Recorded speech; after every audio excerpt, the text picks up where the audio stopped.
Oi, gente. Eu sou a Aline Melo Brentegani, sou a criadora do Vida Sistêmica, que aqui no YouTube tá como Vida Sistêmica e lá no Instagram está também como @Vida Sistêmica.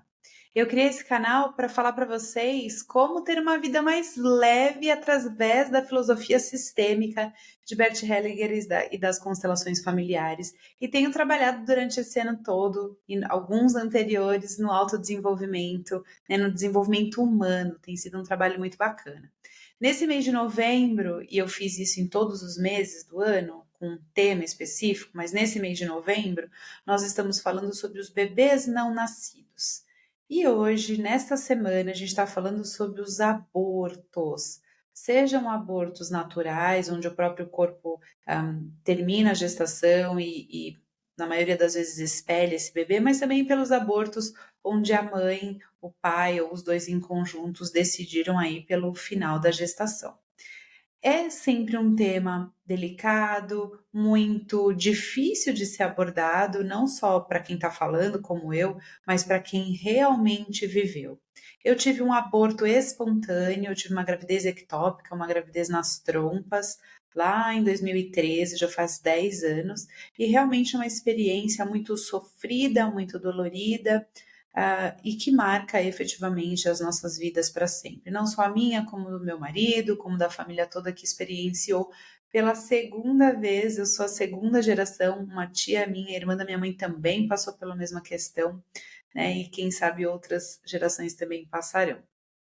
Mas hoje, o tema que eu quis trazer para vocês é a dinâmica inconsciente e sistêmica visível e notada das mulheres que provocam, que optam por o aborto. Eu vou evitar falar a palavra provocam, porque ela tem uma carga muito, muito grande de julgamento, de um cunho às vezes religioso, um cunho moral, que não vem ao caso. Eu tenho a minha ideia sobre isso, não precisa ser a mesma ideia que você, né? Mas o que eu quero hoje trazer para você é qual é a dinâmica que acontece com uma mulher que decide por interromper a gravidez. Seja porque ela não estava preparada para a gestação ou para ser mãe, porque teve um relacionamento que não foi a contento, porque esse homem, esse parceiro, pediu que isso fosse feito e ela cedeu. Alguma coisa existe no sistema, na vida dessa mulher, para que ela tome essa decisão de interromper uma gestação. A primeira o primeiro movimento pós decisão tomada, pós o que foi feito, independente se o bebê sobreviveu ou não, olha que importante isso, porque muitas vezes uma mulher que decide interromper uma gestação e faz um movimento para que isso aconteça, não impede que essa gestação aconteça.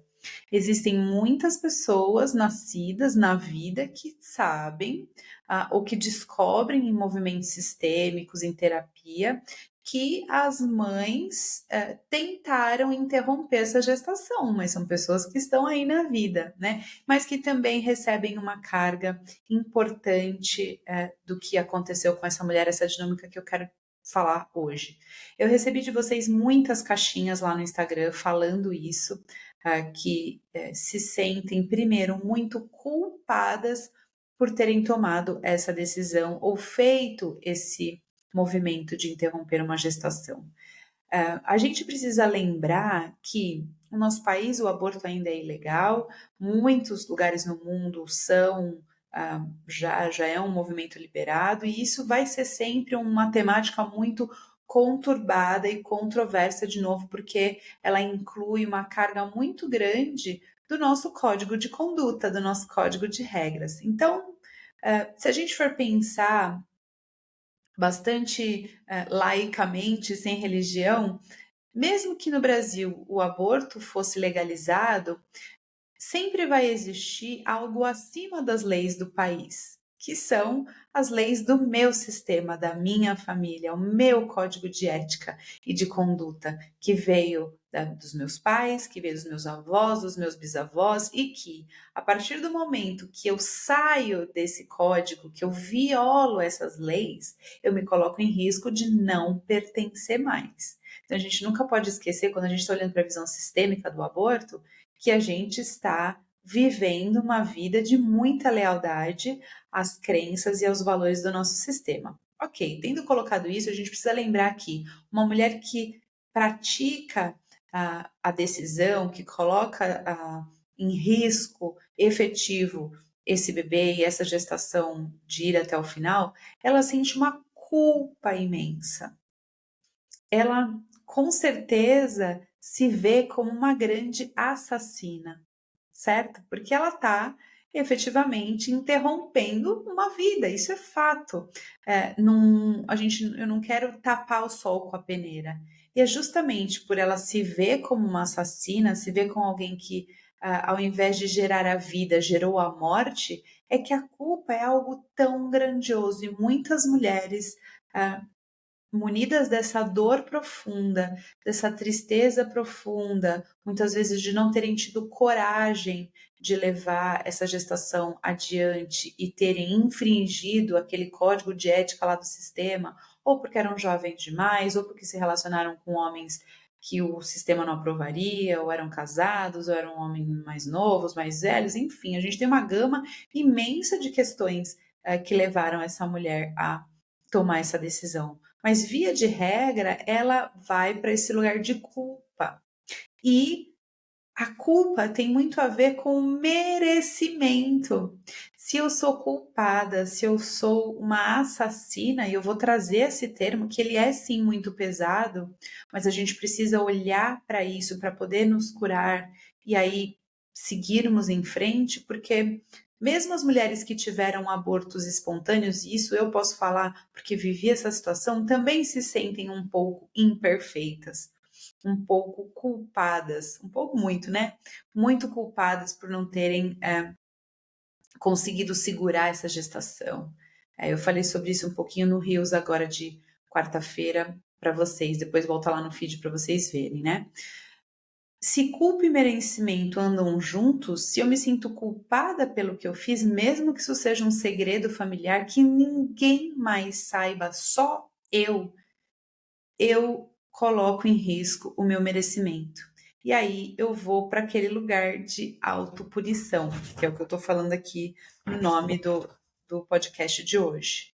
Então, o aborto em si, o segredo que é estabelecido, ninguém fala disso abertamente, e o lugar da autopunição, porque eu não mereço mais, eu não me vejo mais como uma pessoa que merece ser feliz, que merece gerar outros filhos, que merece casar-se novamente, que merece ter uma carreira de sucesso, que merece tudo de bom que a vida tem para me dar.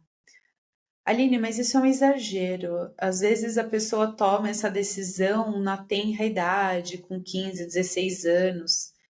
Vocês já pararam para pensar que absurdo é pensar desse jeito? Se eu faço uma coisa com 15, 16 anos e hoje eu tenho 42, é exatamente o contrário. É olhar para essa menina de 15, 16 anos que no desespero talvez tomou uma decisão dessa e ver que hoje com 42 eu nunca teria tomado talvez a mesma, nunca talvez não combina, mas talvez eu não tivesse tomado a mesma decisão. Olhar para essas mulheres jovens ou mais maduras, mas que tomam essa decisão e têm tanta dificuldade de seguirem na vida. Aliás, muitas mulheres pós-aborto, e isso vocês também me trouxeram, não foi uma, não foi duas, foram várias pessoas que me trouxeram nas caixinhas que não têm mais vontade de viver depois de terem realizado um aborto. Olha que coisa profunda, olha que sentimento difícil de ser visto, de ser digerido. Será que algum dia uma mãe que sofreu um aborto, que provocou, né, que decidiu pelo aborto, consegue esquecer esse bebê? E eu não consigo esquecer a minha filha, que não nasceu. A menina de 15 anos, amedrontada, não vai conseguir esquecer dessa história. Ou a mulher que decidiu interromper uma gestação porque o bebê não sobreviveria, tem uma doença que ele não sobreviveria porque ela já tem seus 50 anos, e ela já é avó, não estava mais preparada para ser mãe, não estava mais disponível para ser mãe. Quem é que está mais ou menos vulnerável? Todas estamos. E é isso, essa vulnerabilidade, esse infringir do código de ética do sistema leva a gente para o segredo e leva a gente para a autopunição. É como se eu não fosse mais merecedora das coisas boas da vida. Nesse podcast, eu não vou conseguir me aprofundar mais nessa questão do merecimento e da autopunição. E quando eu falo, e Bert fala isso, que a mãe que passou por um aborto, seja espontâneo ou não, um pedaço dela se vai junto com esse bebê. Ela morre também junto com esse bebê, um pouco. E é mais difícil para as mulheres. Então, se você passou por isso, se você passa por isso, se você tem esses sintomas na vida, me procure. O trabalho sistêmico que eu realizo, de acompanhamento sistêmico, de constelação familiar, de tomada de consciência, ele é muito produtivo para que a pessoa consiga sair desse lugar, desse ciclo vicioso de culpa e não merecimento e autopunição.